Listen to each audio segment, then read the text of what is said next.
أما بعد فأعوذ بالله من الشيطان الرجيم بسم الله الرحمن الرحيم وإذ قلتم يا موسى لن نؤمن لك حتى نرى الله جهرة فأخذتكم الصاعقة وأنتم تنظرون ثم بعثناكم من بعد موتكم لعلكم تشكرون. سورة البقرة آیات نمبر 55 او 56 ہے. تیر شوی آیات کې الله تعالی د دیو د شرک تذکره وکړه چې بنی اسرائیلو کې بعض کسانو چې دنو شرک کړي او د سخی عبادت یې کړو، نو دا الله تعالی حکم داو چې توبه وکاږي او دا چا چې شرک کړی دی نو دا قتل کيو. او چې ډېر قتل عام وشو نو الله تعالی بیا موسی علیہ السلام الله ته دعا وکړه او زاریه وکړه، نو بیا الله تعالی حکم چې دی نو هغه سپک کو. اوس په دې آیاتونو کې ځکه چې شرک چې دی نو ډېر خطرناک شی دی. ښه د شرک نه مؤمن مسلمان ځان ساتي. وره که شرک در پکې و او که څه اعمال دي کول هغه سې پالتو دي. وره شرک به پیژنې او د شرک اقسام هغه به هم چې دی نو پیژنې او ځان به ته چې دی نو بچ کې. او چې شرک پچا کي نو الله تعالی ول ټول عمر چې دی نو جهنم ورکوي. وره دومره خطرناک شی دی او دومره سزا ده. شرک الله تعالی چې دی نو نه معاف کوي. نو د هغې تذکره وشوله. اوس په ننني آیاتونو کې په دې بني اسرائیلو باندې یو بل انعام د هغې تذکره کیږي او د دیو یو ګناه کړی و، د هغې ګناه په نتیجه کې الله تعالی د بني اسرائیلو باندې یو عذاب راوستلو او دوی یې مړه کړله. نو چې مړه شو نو بیا الله تعالی چې دی نو راپورته کړله، بیا الله تعالی راپاسوله او ژوندي یې کړله. نو دا انعام دی. او د مدینې د یهودیانو ته وایي چې دا انعام رعایت کوي چې ستاسو پلاران او نیکونه او مشران چې دی نو الله تعالی مړه کړو او بیا یې په انعام دا وکړو چې بیا یې راپورته کړه، بیا یې راپاسوله. نو د دې انعام شکریه ادا کوي او په دې پیغمبر باندې ایمان چې دی نو هغه راوړی، ایمان پې راوړی. دا بله بند رانږدې د دې شکریه ادا کوي او په دې پیغمبر باندې ایمان راوړی.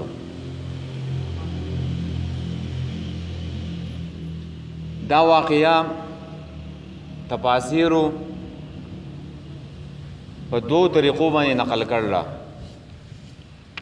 ابن کثیر نه ده، دا ډېر مستند تفسیر ده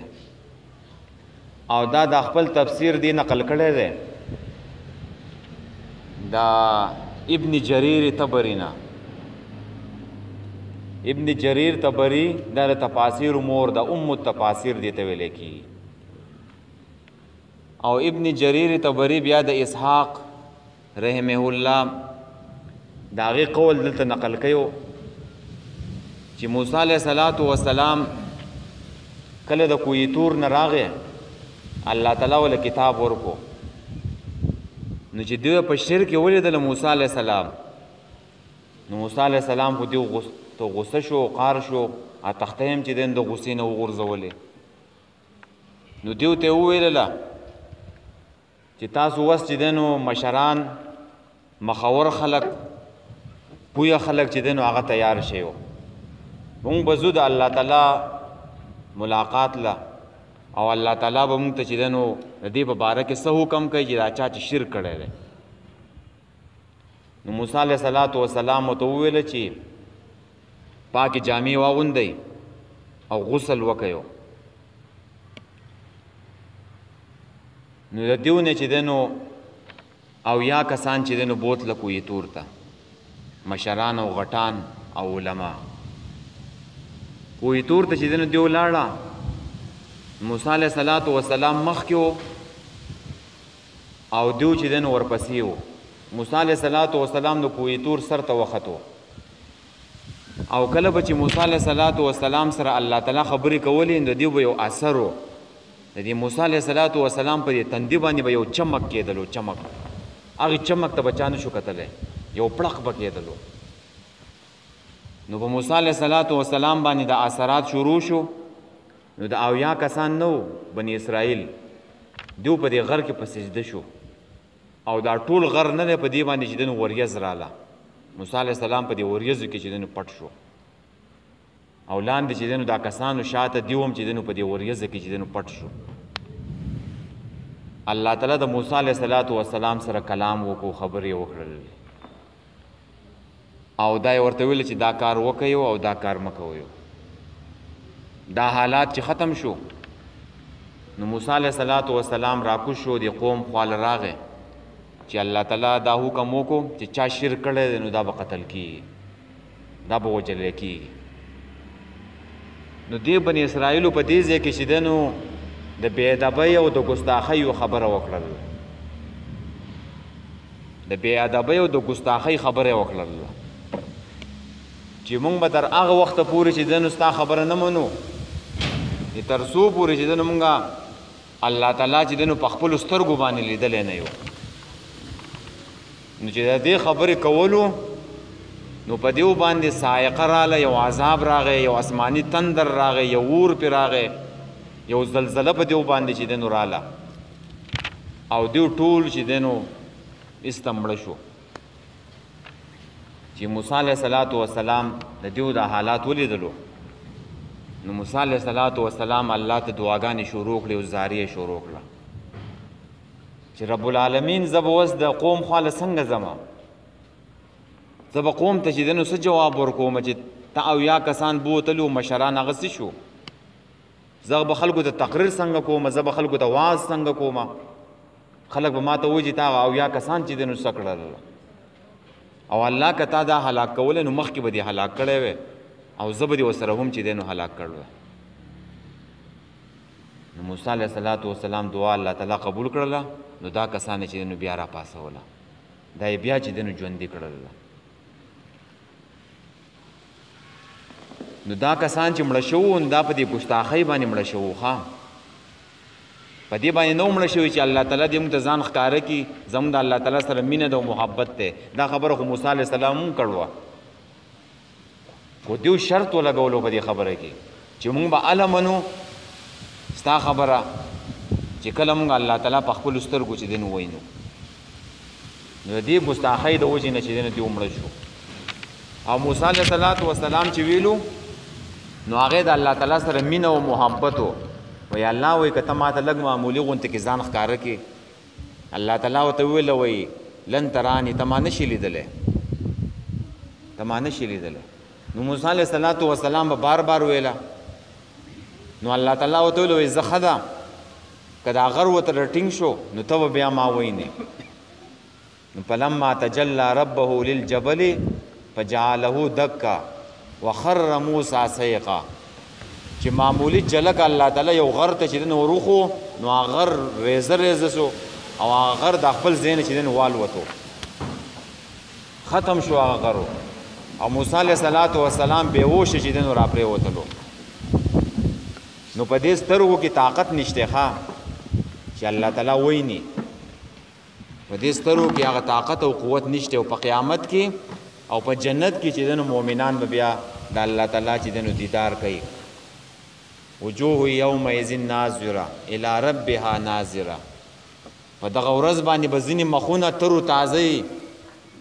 او خپل رب ته به چې دی نو ګوري دیدار به کوي او نبی علیه الصلاة والسلام د معراج په موقع باندې لیدلی او که نه و لیدلی نو په دې کې دوه روایات دي یو د بیبي عایشې رضی الله تعالی عنه دی یو د عبدالله ابن مسعود رضی الله تعالی عنه دی بیبي عایشہ رضی الله تعالی عنه انکار کوي چې نه دی لیدلی عبدالله ابن مسعود عبدالله ابن عباس رضی الله تعالی عنه روایت ته چې لیدلی دی نو بیا د دې دواړو څه په منځ کې به څه کوي یو طرف ته انکار دی بل طرف ته اثبات دی دا علماو دا مسله حل کړله ابن تیمیه رحمه الله فرمایي چې بیبي عایشه چې انکار کوي نو دا دین انکار کوي چې الله تعالی په دې خپل سترګو په دې سر کې چې راکم سترګې دي په دې نه لیدلې او عبد الله ابن عباس چې کوم وایي چې لیدلې ده نو دا د زړه لیدلې ده زړه په زړه سره چې دنو لیدلې ده نور الله تعالی به چې دنو په جنت کې مؤمنانو ته دیدار کوي او دا دیدار نه ده دا اوچت نعمت ده په جنت کې اوچت نعمت په جنت کې دا ده چې مؤمنان خپل الله ته چې دنو ګوري دا به داسې نور لکه دا ګرد و غبار نه یو دا چې راشي دا جاکړو دا دوړو دا هر څه په انسان پسې وروته پی نو په جنت کې څنګه چې دوړو دا باران یې په جنت کې به نور باران کیږي کله چې الله تعالی دیدار کوي دا مخونه او دا ارسه به چې نو وپړقېږي وبځلیږي د نور نه او مؤمنانو بس دا ارمان کوي چې بس صرف الله تم چې دینو کتلې او دا دیدار به چې دینو چاته به په هفته کې اورس کیږي په هفته کې اورس چاته په کال کې اوزل کیږي چاته به چې دینو 100 کال پس کیږي ځکه دا درجې دي په مؤمنانو کې د چا منډه الله طرف ته په دې دنیا کې چې دینو تیز ده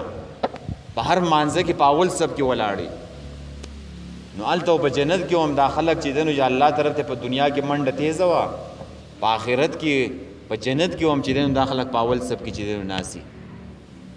او چې دلته کوم انسان په دنیا کې الله طرف ته منډه نشته د رسولو دا که جنت ته لاړم شي نو الته هم چې دنو په درجو کې ملاندي او دیدار به ته چرته چې دنو ډېر وخت پس کی دا درجې دي ښا نو یو تفسیر داو چې تاسو ته ما وکړو دویم توجیه تفاسیر ذالک الله او دا چې دنو معرف القرآن هم لیکله چې کله موسی علیه السلام راغې قوم ته او قوم په شرک وو نو دې تختې چې دنو گزارل وي او چې کله قوم ته خطاب وکړو او خپل رور ته خطاب وکړو سامری ته خیره وکړي هغه الله لیونه کو نو بیا موسی علیه السلام فلما سکتا کله چې په سکون کې شو نو اخذل الواح تختې چې دین راواغستلې او په دې کې هدایت او رحمت نو قوم ته وویل چې دا تورات ته تاسو له الله تعالی چې دا کتاب را کړی دی او دا مضبوط ونیسئ دې احکام چې دین مضبوط راټینګ کړئ نو دې بنی اسرائیل وویله چې دا موږ نشو منودلی تر هغه وخت پورې چې الله تعالی مونږ ته په خپله ووایي چې دا تورات ما موسی علیه السلام ته ورکړی دی دې چې جاهلان خلک وو تر هغه وخت پورې الله تعالی مونږ ته په خپله ووایي چې دا کتاب ما چې دی نو موسی علیه السلام ته ورکړی دی او دا احکام دي نو بیا ورته موسی علیه السلام وویله چې او یا کسان چې دی نو تیار شي او کوی تور ته چې دی نو هغه بوتلله هلته خبرې وشوې کلام وشو نو دی وویله چې خبرې خو وشوللې خو مونږ چې دی نو څه ونه لیدله په سترګو باندې مونږ به تر هغې وخته پورې چې دی نو نه منو تر څو پورې چې دی نو په خپلو سترګو باندې چې دی نو الله تعالی لیدلی نه نو الله تعالی په دیو باندې د عذاب چې دی نو راوستلو نو بیا یې چې دی نو الله تعالی چې دی دا کسان موسی علیه السلام دعا وکړله نو بیا یې چې دی نو راژوندي کړله نو دا دې تفسیر د دې آیاتونو مطلب دی ښه جي وَإِذْ قُلْتُمْ او یاد کړئ هغه وخت کله چې تاسو ویلو یا موسی لن نؤمن لک مونږ په تا باندې اعتماد نه کوو که داسې معنی دې وکړه چې لن نؤمن لک په تا ایمان نه راوړو معنی بالکل غلطه ده چې ایمان ولې بني اسرائیلو نه راوړی سه ټول بني اسرائیل امت مسلمه وه مسلمانانو او چې مؤمنان نه وو نو موسی علیه السلام د الله تعالی دیدار له چې دی نو داسې کسان بوتلله چې هغه مؤمنان نه وو نو داسې معنی به نه کوې ښه قرآن ته پخپله نشي زده کولی چاته به کښېنې نو هله به یې زده کوې د لن نؤمنه معنی به څه کوو ستا په خبره باندې اعتماد نه کوو یقین نه کوو ستا تصدیق چې دی نو هغه نه کوو ایمان یې خو و ځکه خو موسی علیه السلام د الله تعالی ملاقات له بوتلله لن نؤمن لک هیڅ چرې مونږه اعتماد نه کوو لکه په تا باندې نو دا ایمان نه دی دا ایمان غوره دی چې پیغمبر تا ته ووایي چې دا ومنه او په دې باندې ته اعتماد وکړې. ښه دا ایمان نه دی، اوچت ایمان دا دی چې په پیغمبر باندې ته اعتماد وکړې. او چې کم خلک وایي چې موږ دې په خپلو سترګو باندې خپل هر څه وینو، نو چې ته په خپلو سترګو باندې هر څه وینې نو دا خو بیا ایمان نه شو. بیا خو به هر سړی چې دی نو مؤمن مسلمان شي. دا خو امتحان دی را دنیا چې تاسو نه دي لیدلي او ته یې منې. ته د رسول په خبره باندې اعتماد کې. فرعون چې کله غر کېدلو نو هغې مې وایي زه ایمان راوړم. تفاسیر لیکي وایي جبریل علیه السلام یې ولیدلو. نو چې ته هر څه وینې په سترګو باندې بیا خو ایمان نه شو. ایمان وایي دې ته چې تاسو نه یې لیدلي او ته اعتماد وکړې، نو دا مضبوط ایمان دی. ښه او دا ملحدین نه دي، په دې یورپ کې دي ملحدین. ملحدین هغه چاته وایي چې الله نه مني. هغه وایي موږ به تر هغه وخته پورې نشو منودلی تر څو پورې چې موږ په خپلو سترګو باندې الله لیدلی نه. او دا مؤمنان مسلمانان دا کمزوري مؤمنان ګمراه کوي. دیو ته وایي تاسو څنګه الله منئ، تاسو په سترګو لیدلی دی څه؟ دا خبرې کوي. ښه نو زه تا ته وایم هوا په سترګو باندې ښکاري او ته هوا منې. هوا په سترګو نه ښکاري. خوشبویي ته په سترګو باندې یې خوشبویي په سترګو باندې نه یې او ته چې دنو محسوسه دې د دنیا چې دنو دلایل لخوا خدا زدیان دي.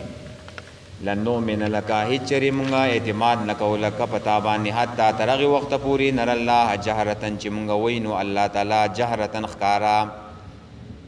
علانیتن جهرتن علانیتن عیانن ښکارې وینو. فاخذتکم الصاعقة نونیوله تاسو تندرو ونیوله تاسو لره تندر. هغه صاعقه یا تفاسیر لیکي چې دا یو چغه و چغه اواز و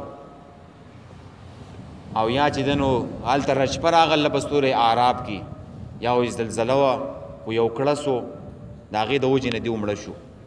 فاخذتکم الصاعقة نو ونیول تاسو تندر یعنې ستاسو پلاران یې ونیوله د مدینې یهودیانو ستاسو پلاران یې ونیوله. وانتم تنظرون او تاسو ورته کتل. ثم بعثناکم بیا موږ تاسو را ژوندي کړئ من بعد موتکم پس د مرګ ستاسو نه لعلکم تشکرون د دې لپاره چې تاسو شکر ادا کړئ. د الله شکر دا دی چې د الله بندګي وکړي اطاعت وکړي او د بنده شکر دا دی چې بنده له چې بدله ور وګرځئ. چار څخه کړلی د هغې بدله ور وګرځوه او چې ستانه څوک کشر دی په هغې باندې رحمت او شفقت کوه. دا د هغې شکر دی. خو دلته و چې شکر وکئ ای یهودیانو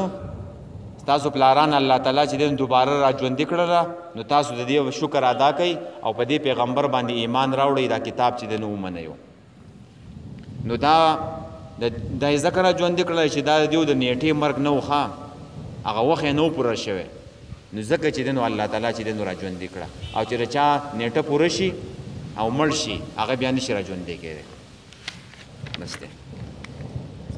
وَإِذْ قُلْتُمْ او کله چې وویل تاسو یا موسی لن نؤمن لک موږ هرګز اعتماد نه کوو په تا باندې حتی تر هغې وخته پورې نر الله جهرتن چې ووینو موږ الله تعالی ښکاره په ډاګه. فاخذتکم الصاعقة نونیو تاسو لره تندر وانتم تنظرون او تاسو ورته کتل. ثم بعثناکم یعنې تاسو ورته کتل یا مطلب دا دی چې دا تندر راتلو نو تاسو ورته چې دی نو کتله او یا مطلب دا دی چې دا تندر راغی او تاسو مړه کېدئ یو را پرېوتو یو مړ کېدو او تاسو ورته کتل. ثم بعثناکم بیا را ژوندي کړئ موږ تاسو من بعد موتکم پس د مرګ ستاسو نه لعلکم تشکرون د دې لپاره چې تاسو شکر ادا کړئ.